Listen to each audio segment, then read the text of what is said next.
imam ne ñu def Fatiha ak islam Fatiha daal bi Nabi sallallahu alayhi wa sallam.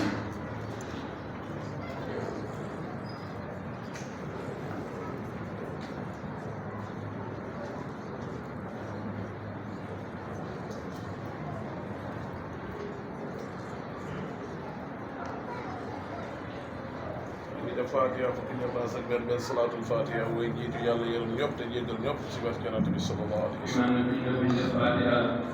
wallahu ak benn salaatul Fatiha ñaan yàlla ko jiitu yëpp yàlla jéggal leen te yërëm saara la ñu ak yéen jàmm sallallahu alayhi wa sallam.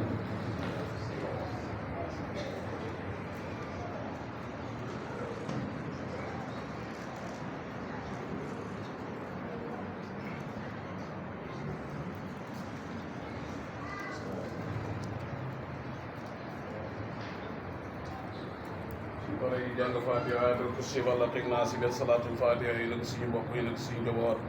yéene nawet bii nii ñu jeexal liñ ci faraatoo yal nañ ko jeexal si ramu sedd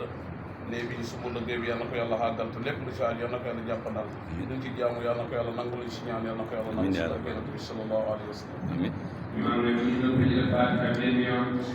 ayatul kursi yu Falaq ak Naas ñu téye ko salaatul Fatiha ñaan suñu bopp ñaan suñu njaboot ñaan yàlla mais liñ ci am mu doog teeram sedd mais